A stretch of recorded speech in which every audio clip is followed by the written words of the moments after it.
Hey folks, welcome to another episode of Passionate Talk. I am your host, Gary Karp, and this is episode number 13. We have reached a baker's dozen, and I'm having a blast. On today's episode, we're going to be talking with Reenee Cummins. I've known Reenee for about 6 years now, and she's a fascinating person. Reenee, for over 30 years, worked for NASA. She started out on the Columbia Space Shuttle program. She's worked for 4 of the 6 shuttle missions. Now, Reenee also considers herself a metaphysical person and a spiritual person. She believes herself to be a star child and considers herself the wise woman of her community. The conversation I had with Reenee was fantastic. It is what Passionate Talk was created for. This wonderful blend of science and metaphysics and philosophy and psychology. We went all over the place. I had a blast with this, and I know you're going to love listening to it. We had such a great time that it was not enough time to put it into one 30-minute episode. So my conversation with Reenee is actually 4 parts. So you're going to hear part 1 today, where Reenee is going to talk about growing up in northern Utah, why she believes she is a star child, what exactly is the cosmic whoopee cushion. She's going to talk to us a little bit about the 60s and her favorite band and her favorite concert. I'll give you a little hint. It took me by surprise. And she's also going to talk about the psychic experiments and the ESP experiments that took place in the 60s and whatever became of them. So right now, sit back, relax, pour yourself a cup of coffee, make yourself some tea. I have my cup of Earl Grey sitting right here. And get ready to listen to part 1 of my interview with Reenee. I saw something on Facebook today that NASA is hiring a position of planetary protection to protect us from aliens. Did you see that? Oh, we've had a blast with it. I'm on a group that has 11,000 members across the United States called Space Hipsters. To be a hipster, you have to basically have proof that you worked on a program. I mean, they go, and it's not just manned space flight. It's if you worked on satellites, if you worked on other rockets, whatever. If you had some touch to going into space. We've just had a blast with it. A guy just won the contest of the day because he put up a picture of Darth Vader. And I asked him if we could sell tickets when he went to Congress and told them that he found their lack of faith disturbing. Yes, in this example is Trump Senator Palpatine. Oh, now let me tell you the truth about it. We've got companies that are ready to go mine the moon. And they're going to bring back samples. And it's not just going to be a rock like they did with the Apollo program. They're going to dig down a little bit. And we want to do the same thing to Mars. And we want to get a large chunk back so we can see what's there. And one of the things the scientists all of a sudden have decided is that Mars is poisonous for life. I don't understand that, but this is their latest thing. Oh, the surface is terrible. They're afraid that if they bring some of this stuff back, it's going to contaminate this planet. So they're trying to stop us having a situation where we had some kind of a fungal matter or something that could attack this planet, could attack people on this planet, and make sure we contain it. So it's actually not to protect us from aliens, though I had a lot of fun with that. Yeah, I was a little disappointed when I read the article and I discovered that the position was dealing with biological organisms instead of ETs. I had a lot of fun with it because when I started out, I posted it first and I said, they tell us there ain't no aliens. And it's funny because with a name like Space Hipsters, and we do have a percentage of people who... Yeah, I do have to interrupt you for 1 second, Okay. Reenee, because my mother for years has always claimed she has come from Venus.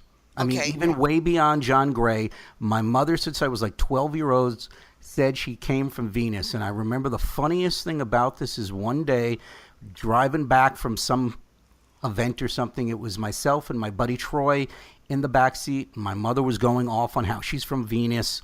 And Troy said, "Lynn, you can't be from Venus. People from Venus have 6 toes." Well, what Troy didn't know is my mother was born with 6 toes. that she had one surgically removed. So we had a big laugh over that. That's still one of my favorite stories. And wherever your mother is, she's going, I'm still from someplace else. Oh, Now, yeah. She still thinks she's from Venus. It's okay. well, no, I have basically, if you can be proven psychically to be a starseed, I am a starseed. Okay, could you describe a little bit about what a starseed is for our listeners who may not know? Okay, it's an interesting thing. You don't fit in. And that's the first and most important thing to describe about it. You find Earth customs either crazy or quaint or very antiquated, and I just never fit in. And yet I could not, I got in trouble in the 8th grade for writing 3 book reports in a row on quantum physics. Wow, that was ambitious. You were an ambitious little student, weren't you? Well, I just loved it. That's the only thing I cared about. I didn't want to read, Green Valley High student stories. I didn't want to read Trixie Belden. Nancy Drew was barely palatable to me. So while the other kids were reading Nancy Drew, The Hardy Boys, Green Valley High, you were sitting there with Stephen Hawking's A Brief History of Time. Yeah, I was there with the Stephen Hawkins of that time, and I was reading on Niels Bohr, who I still think is as much of as a mystic as a quantum physicist. And finally, my 8th grade teacher said that if you don't write a book report on a book with a plot, I'm going to fail you. That school system should be shut down. Well, again, I'll just tell everybody the whole story. I grew up in northern Utah. No, I am not Mormon. And that was my problem right there. And then you add this idea that I felt like I didn't fit in with anybody.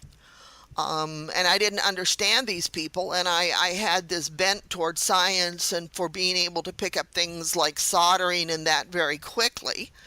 Had a hard time with knitting, but I could solder. And all of a sudden, when I got out to California, where there was a lot of New Age things that happened, one of the things that happened was someone offered to paint a portrait of me, of my soul, which I thought was a real neat idea. So I gave this gal money. She wanted to do it for free. I says, no. And she kept saying, I want to paint you because you'd be so interesting.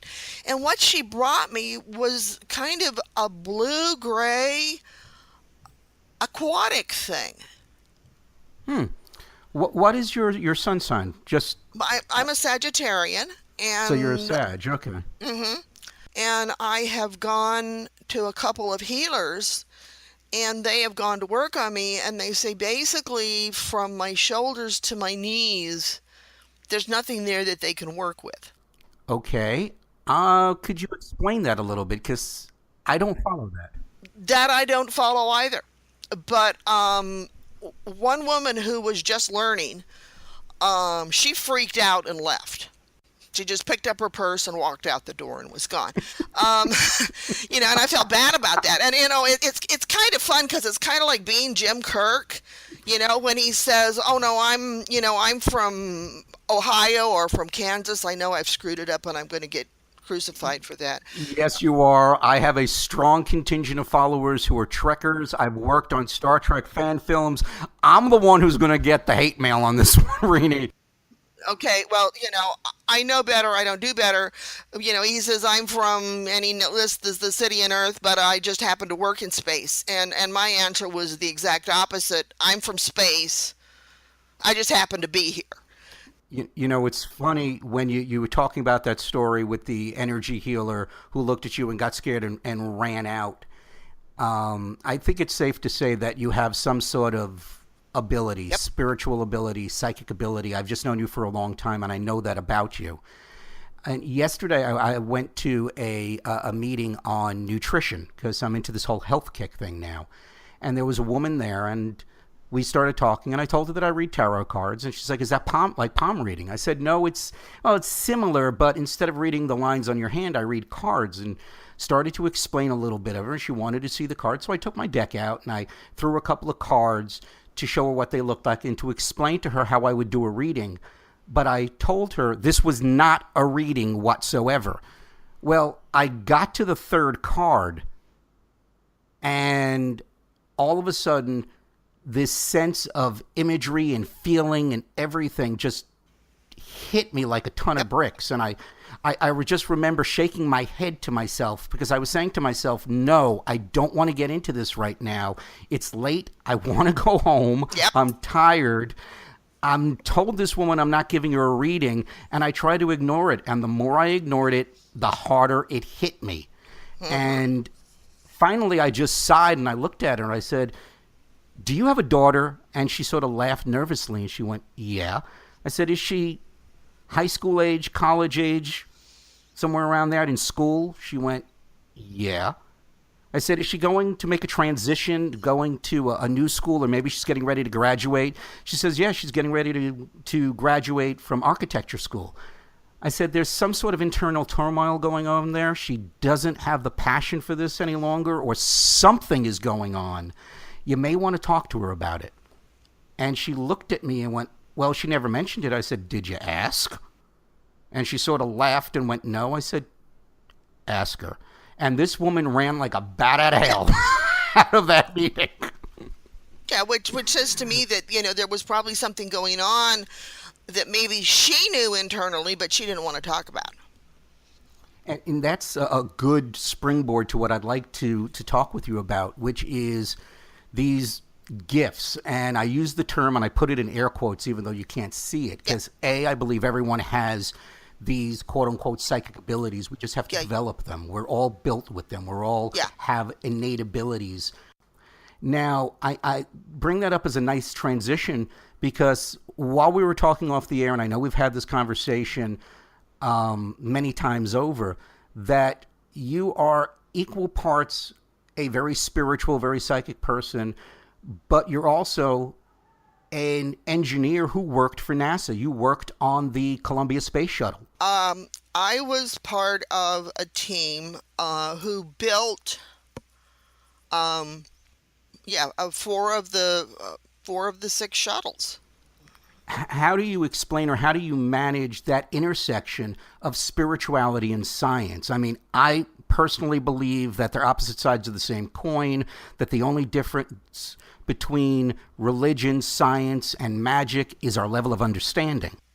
And I'm going to say right there, that's, that you nailed it. The way I describe it to people, and understand anybody who is, I'm going to say right now, struggling with a spiritual path, especially something that is considered non-traditional.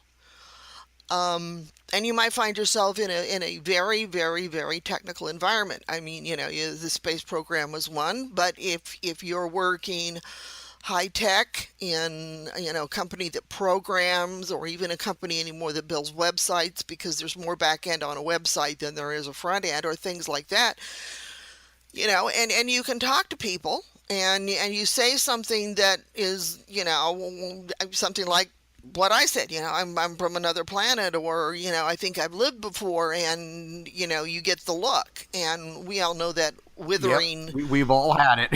look that people give us. We've all had it. And the way I tell people is, look, if you look along the continuum of science, and we have one end that right now is the macrocosm, and that's your Newtonian science, your Copernican science, and that is the science that tells us how do you get something in orbit. And I mean, mankind's had that science for, almost close to 300 years. And then you get way, way, way, way, way, way, way down to the other end, which is this tiny, itty-bitty little stuff. And, if you talk to somebody, and you really talk to somebody that's an open-minded physicist, they'll tell you right out. And we've heard this 1,000 times. We're nothing but energy. Oh, yes. And I agree with that wholeheartedly. And if we are made up of the same stuff that everything is made up of, then we are part of that same oneness or Well, oneness works. Let's call it Yeah, oneness. oneness. And what's interesting is you get towards the center between the pure energy and the how you launch a rocket ship, and there's a whole bunch of areas in there where the math doesn't line up. They've tried and tried and tried. You hear people talk about a theory of everything. This is a Yep. scientific holy grail. And The God particle that Einstein was looking for, and that yeah, assumedly they found in the was it the yeah, collider yeah. in CERN? And the funny thing was about it was when they found it and they began to study it, it didn't work quite like they thought it did. Yeah, Welcome to quantum physics. right. And and that to me is, my line when people say something like that to me, I just look at them and say, yeah, God has a hell of a sense of humor. And, the sooner we all figure that out, the easier life is. Because, I mean, Yep.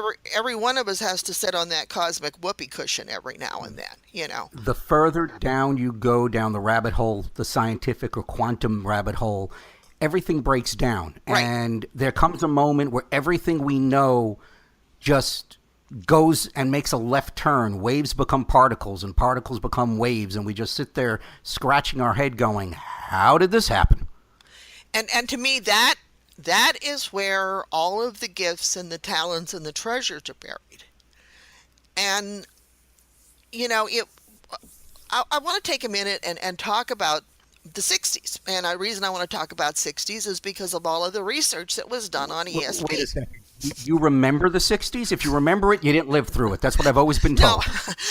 I was a little too young to play with drugs in the best part of the 60s. I was lucky. I wasn't stoned, but I saw all the good bands. So, The best of both worlds. The Cool. best of both worlds. That was just too weird. On a And, tangent, who was your favorite band? Your favorite concert you saw? favorite concert was Neil Diamond. Really? Because he came out and just totally kicked ass. Favorite group of all time has to be Creedence Clearwater Revival, though. John Fogerty, love him. But I'm going to tell you, as far as the deep stuff and the poetry and really getting into it as art, yes, I am one of those people that. You're going to say Dylan, aren't you? No, I'm going to say Pink Floyd. Oh, okay. When you said poetry, I was going to lean towards Dylan. I don't consider Pink Floyd, and I love them, believe me. I have everything from Pipers and the Gates of Dawn and the Syd Barrett era. I love the Roger Waters stuff. But I don't consider it poetry. I love Pink Floyd because it works on a strongly emotional level, and the music takes me to other places. Well, and that's the other thing. To me, a lot of it is art. It's been 10 years ago, but my neighbor boy, who was a very serious 12-year-old, and he comes over and he rings the doorbell and he says, my mom came over to ask if I should buy a rock and roll album. Okay, well, he came in and I said, well, come on in. And he says, well, maybe you've seen the album. And I said, what is it? And he goes, well, it's black and it's got this prism on it. And I went, Dark Side of the Moon. Oh my God, I love this 12-year-old. And he looks at me and he goes, you've heard Dark Side of the Moon? Reenee, I listened to that album almost every day through my college career and well into my mid-20s. Yes, It is yes. my favorite album of all time. But then I love what he said to me. He said, then you think I should buy it? And I said, definitely you should buy it. I said, it is a work of art. And he goes, but my mom said not to ask you what you were doing the last time you listened to this album. Oh, that's funny. And so How did you respond to that? Well, I just gave him a Coke and sent him home. I mean, what the hell do you do in that kind of a situation? You give the kid a Coke and send him home. That's all you can do. The 60s. We had all of this ESP was the hot thing. You could even get a master's degree in paranormal studies. When they went back and looked at the experiments they'd done in the 60s on quote-unquote ESP, They just basically asked people in off the street or somebody that claimed they had the power. They never did anything to try to cull down the number of people in an experiment and get a true, study of people that had the ability. So there was no screening of these people. They just pulled people off the street who may have wanted $15 or something. And so what happened was, of course, they proved nothing.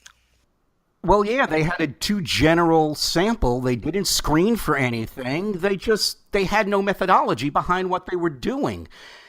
And but what happened, and this is interesting, and there's a guy named Dean Reardon. And one of the things that Dean Reardon has done is he's gone back through all of this data that was supposedly crap out of the 60s. And he has looked at it from a metadata standpoint. And what metadata is, for anybody that doesn't understand it, it is just Borku amounts of data. It's a godzillion records.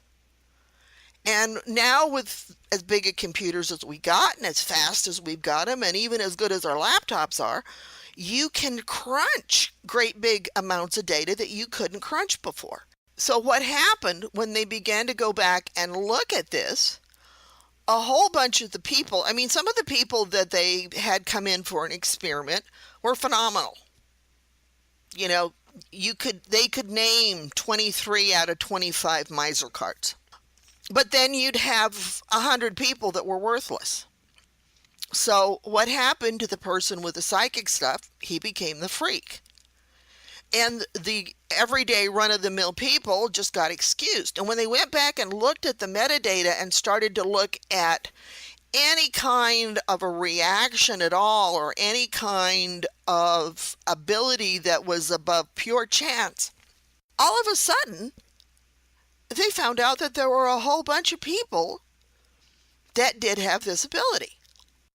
And so the next question was, what would have happened instead of just a one-time test if we had worked with these people and tried to improve their score? And what did they find out? Believe it or not, Princeton had something called PAIR. And it basically stood for the Princeton Abnormalities Research Lab. Some of the things they did in this lab, though, to go back to the idea of can you train people or not, if you've seen a pachinko machine, you drop a marble down and it bounces on the pegs. And so what they decided they wanted to do was to see if people could learn to control the balls. And the idea was that the people would form a perfect bell curve.